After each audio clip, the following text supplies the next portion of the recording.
My name is Auke Jokechukwu Edward. I'm a third born and a third son in a family of 8. I'm from Abia State. I'm a Christian. Then I remember I was born in Enugu, born and raised in Enugu, and I remember growing up as a child, not really a child because I think the childhood stories were told to me by my parents. Yeah, I know my mom said that I used to be very stubborn when I was a kid.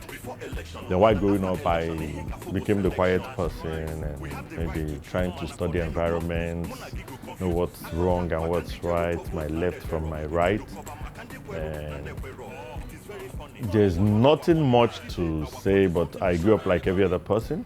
I attended my nursery, primary, secondary school, tertiary school, all in Enugu State. Then the old Anambra State, though. Then that's just basically that. And there are lots of things that happened when I was a kid and when I was growing up, but a whole lot can be said on camera.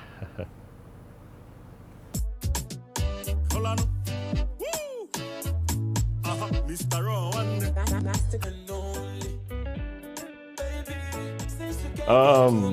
Even before I gained admission to study business administration and management in IMT, I had interest in music. I and my peers, we picked interest and started like trying to mimic the American artists, trying to sound like them, trying to dress like them. I remember there were movies also, from the US, and we all tried to copy them to be like them. Then I gained admission, and even before gaining the admission, I was making money on my own through music. God was blessing me through music. I played shows, traveled within the Eastern region a lot. Then I grew up, and musically I grew up and fell in love more with the art form. And when I entered school, I felt like this has been, helping me when nobody was giving me money. So I think I really needed to give it that attention, try and see what I can do for myself through music. And it has come to really be a blessing to me, my person, and how I relate with people, because a whole lot of people see the artists as supermen or superhuman. They don't think you can vex or you can not be in the mood to gist or take pictures, or a whole lot. Like, they want to take pics, you have to smile no matter what whether you're having problems, bad business transactions. It's nobody's business. And they also see, like, if I remember some cases where someone will get you upset and you want to get upset, be like, a guy in our for you, I'll be your fan, or why the vex now? So, because you're someone's fan, the person can get upset. So there are a whole lot music taught me how to deal with people, how to work on your mood and just act the way they want you to act so that everybody will feel cool afterwards.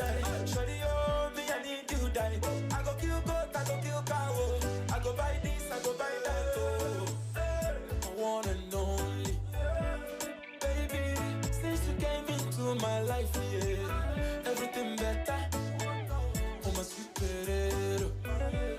Baby, since you came into my life, yeah. Everything better. That's why we call you. Yeah, the album Right and Wrong was the album that launched me into the market.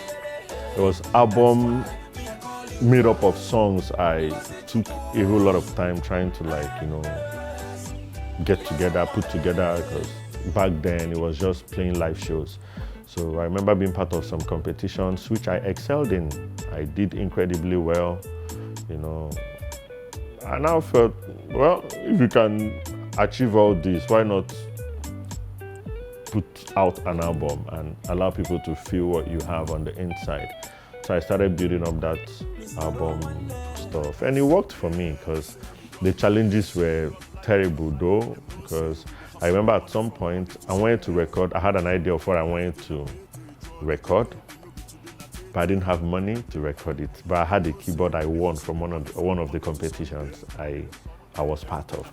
So what I did was to take the keyboard to the studio, give it to the studio owner to hold on to it, and record me. And when I get money, I'll come, pay him, and collect the keyboard back. Which was what I did. But when I came, the adapter was no more. I don't know, it got lost. I'd be like, well, that's the sacrifice. I didn't have money when I wanted to record, but since it got lost, I didn't bother him. I just carried my keyboard and I left, and I paid him still. So there are things that, when it tries to kill the drive, you just ignore them. So I'm glad I did. And I still have the keyboard till date. It's like my biggest award. That's the keyboard that gave me the obodo, gave me the hip hop gyration, and like everything was played with that keyboard, the Yamaha.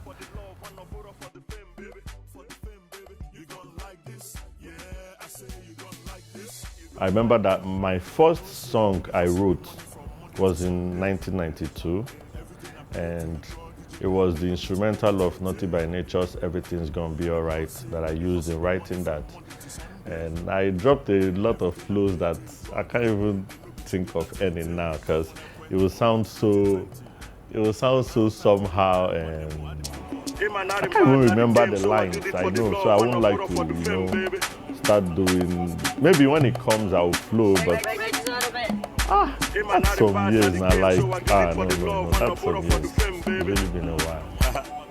Mr.Raw. I'm a star, baby. Don't you have plans for me? Anything at all, even not to dance for me. Not to dance for me. You don't like this? Yeah, I say you don't like this. Him and not the bad, not the game. So I did it for the love. Okay. It was while I was still in the secondary school that I discovered myself, the music part of me. Because I remember my peers who picked interest in music when they're having, the debates and some other inter-schools competitions. I remember sometimes the side attractions are the artists from different schools. But you have to come and perform someone else's song.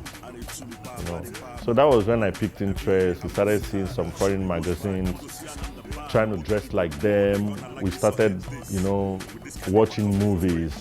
So the Nigerian era was actually before I gained admission, to study in a high institution. And even while I was still doing my stuff, some students actually felt I was already in school with them, because we played a whole lot of students' shows, their award nights, events, their picnics, departmental parties, and so on. So a whole lot of them will feel like you're part of them because you dress like them, you come to the event to perform, and So there was the brand Nigerian before I even entered school. Yeah, I say you don't like this, you don't like this. Them no say we the hustle the money from Monday to Sunday. Everything I pay to draw DJ they know be today na tete. Them no say we the hustle. I won't say I didn't do well. I did well, and I'm still doing well, outside school. What I studied is not what I'm practicing, but along the line it still plays a role in my brand, in what I'm doing, because I still negotiate, transact, and execute, business, the way it comes to me as an artist. So I would say I did well in school, because if I didn't, I wouldn't be here talking about myself. I wouldn't be here, because of my achievements musically as an artist. So I did well. Everything I learned in school is what I'm applying in today's day-to-day activities. You don't like this? Yeah, I say you don't like this. Well, I would say it's by His grace. I wouldn't say that me no pass, but I know a whole lot of friends that I started this music journey with. A whole lot of them are not very active anymore. Some have quit, some have, started trying different things in life. But I would say I'm still here is by His grace, and I try to be as original as I can be. I always try to do me, I always try to be myself, because even when people were doing the English songs stuff, I chose to do Igbo language, because I remember trying it out. I started with English flows because I was copying the Americans. Then I remember one time I did some songs in Pidgin English. enough respect to Junior and Pretty too. I did some songs in Pidgin English, and I saw the reaction. It was different because they could relate to what you were saying. They could tell that you wrote it, because the English songs that we wrote back in the days, people felt it was people, those were people's lyrics. They'd be like, ah man, guy, that song is mine, nice one. You know, so they weren't looking at it like it was your own, you know, creativity.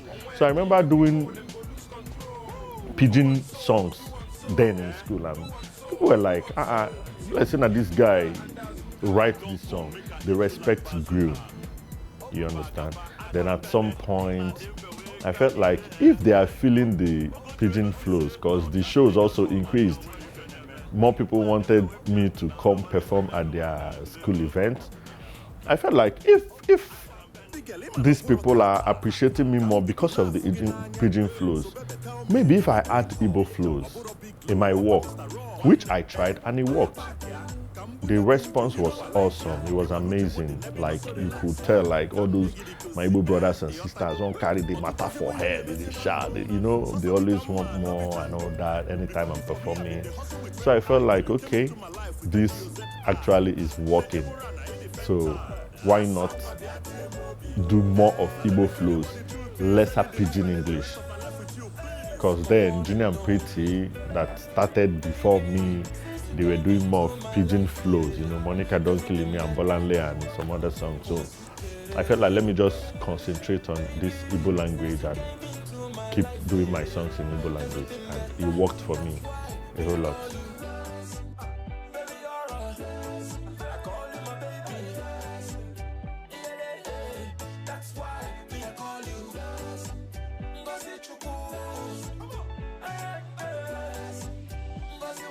Giving my support is something I feel I can do.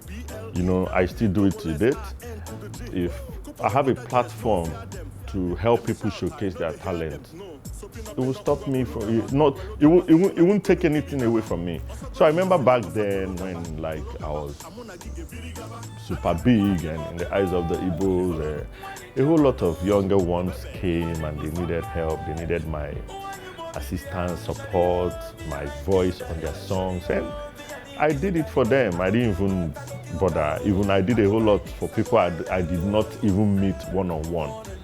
It could be a DJ they know that will be like, Baba, I don't know how to meet.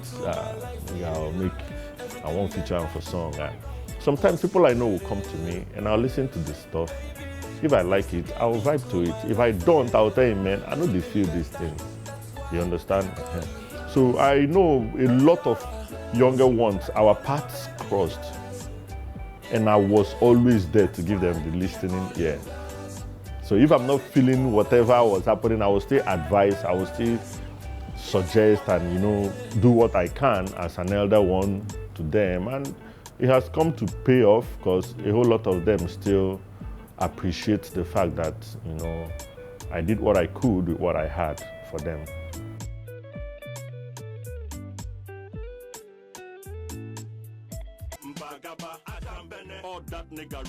My approach to this is, I think the caucus thing exists everywhere. You understand? Even amongst people that you attended school, you know, with, you still have your own close paddies, whether they want to hang out, have a drink, or have a lunch.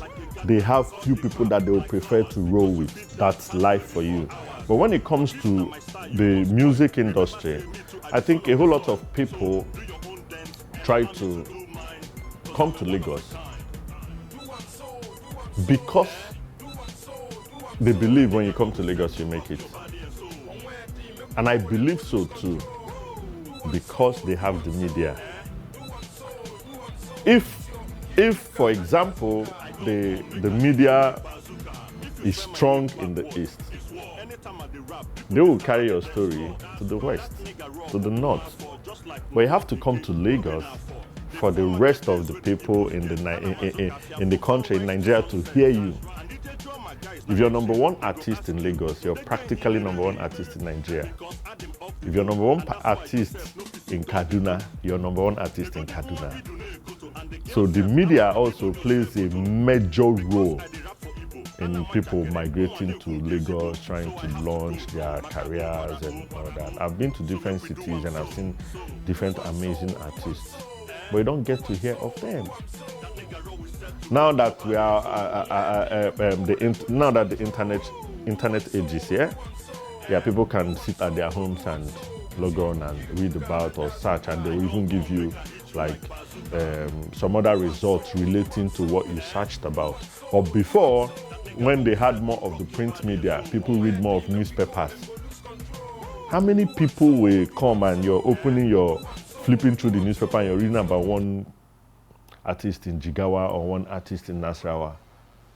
It's mainly those in Lagos, because most of the media houses are all here in Lagos.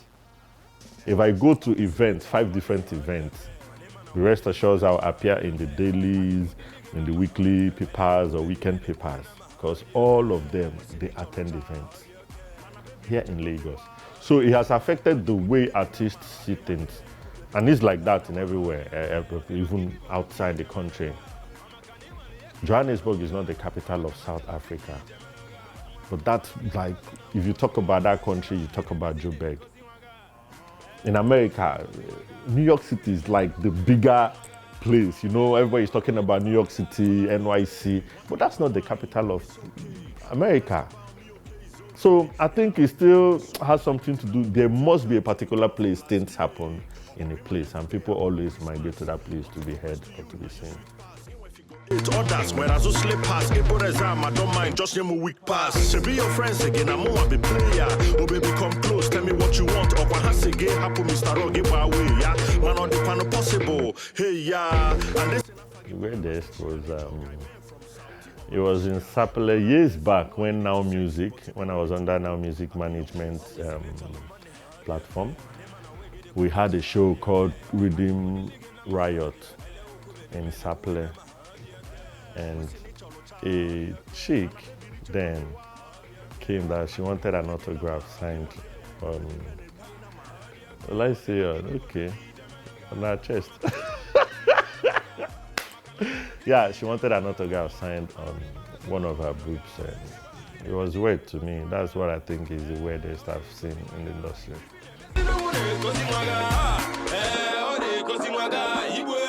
I'm feeling you, baby, huh? Humanity said, man, I drive him crazy, huh? Or if I give him come on and bless me, huh? Baby, look at your dressing, huh? Make we migrate.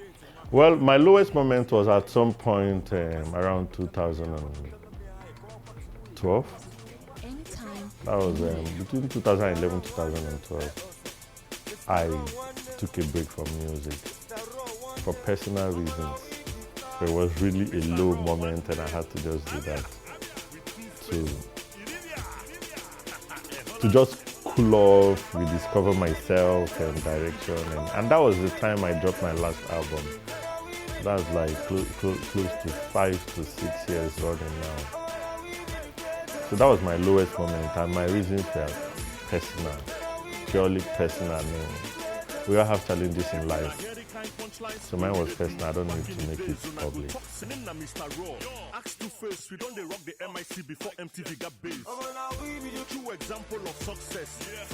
Being alive actually is one of my highest moments. Seeing smiles on people's faces, courtesy of my music, is part of my highest moments. Performing live at shows and people are showing you love, like, they are all part of my highest moments. But I think being alive and healthy is the best gift that I am always thankful for.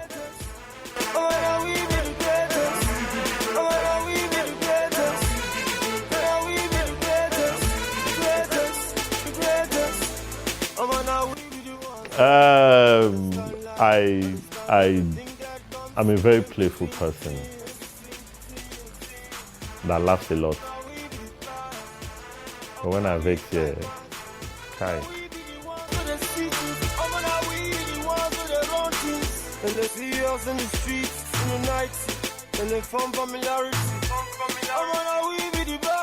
My favorite artist, I would say, well, based on achievements, I'll give it to Two-Face, Idibia, yeah.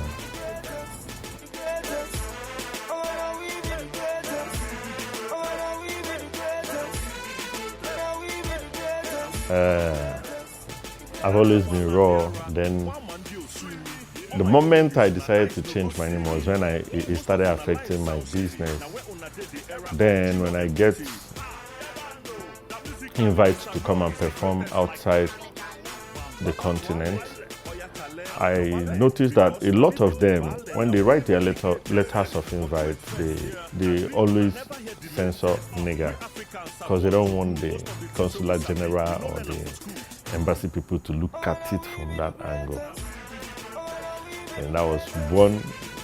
I felt like, why this? And some fans also felt like, must the nigger be there? Can't you just, even your song is not like, it's vulgar and all that. Then there was this point when someone tried downloading my songs online, but he couldn't, so he was asking me via email, like, how, like, I don't have my songs for sale on platforms. And I checked, that was when the internet was still like booming in Nigeria. Then I checked, I found out that my name on one particular platform was not there. Then I typed in my song, I searched for my song, then it actually popped up. Then I found out it's censored nigger with 5 stars. Yeah, so I felt like, oh, you have to type in the 5 stars before you get to patronize me. So as an Igbo man, I have to do something because it was affecting my business then. And the nigger, musically, when I was starting, I felt like, okay, let me just create something. The nigger actually was an acronym for something. My stage name, That's Nigga Raw, was that. The NIG is Nigerian, the G is guy, the A is Anakbo. That was That Nigerian guy, Anakbo, That's Nigga Raw. But I kept on explaining and explaining. Yeah, I love wordplay a lot. But at some point I had to just do something so that I can do my business officially with some corporate bodies.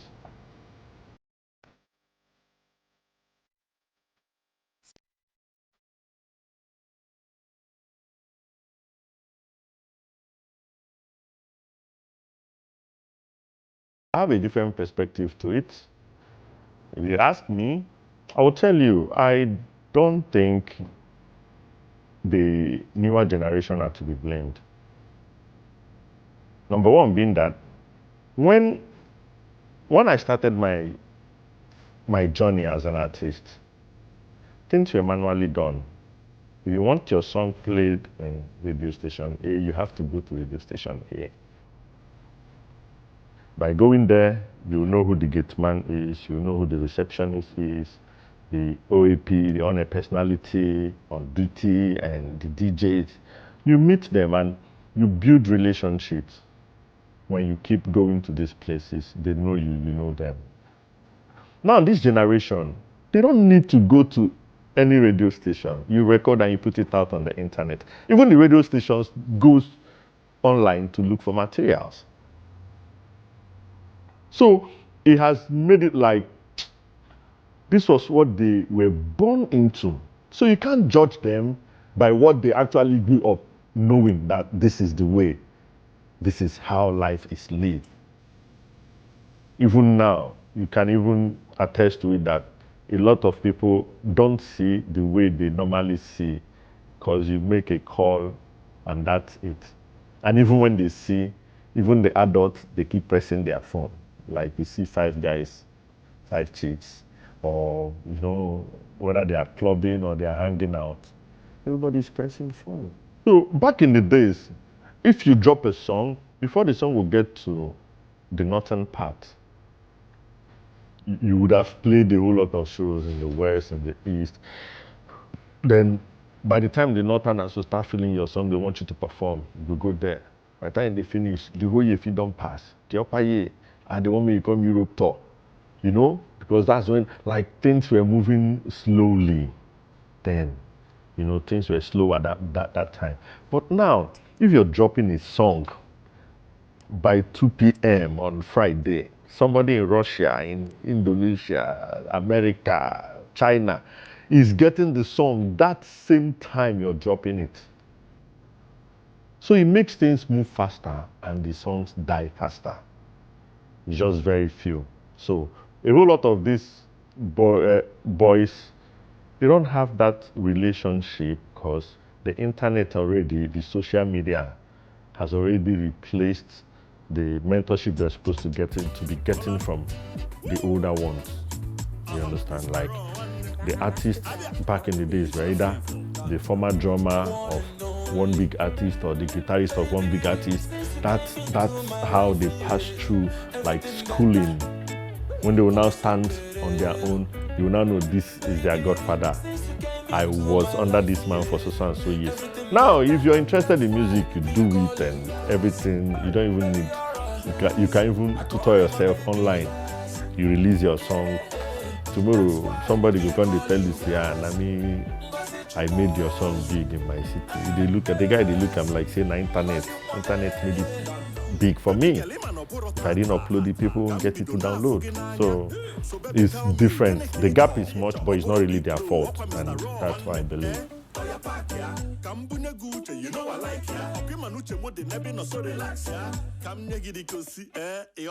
Yeah, 2018 has started and it's going well already. Yeah, it's looking good, but we still have to put our hands on deck. Because there are lots of, I would say, people are not happy. Crisis everywhere, issues here and there, you know. So we still have to put our hands on deck and pray for a peaceful year. Because we need it. We need it.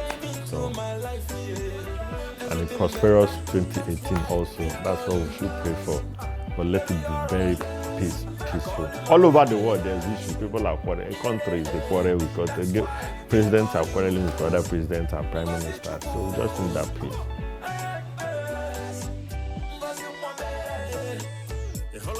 My BLE, double SIN to the G. Couple of other girls, no fear them. Them they shout, I know they hear them. No, so pin up in a unga bulugaba, welogaba, monagi go the DB. Also go in that sele no fakologaba, kologaba, amona gige birigaba. My name is Mr.Raw and you're watching PGK Priority TV. Don't touch it, Atago. Abia.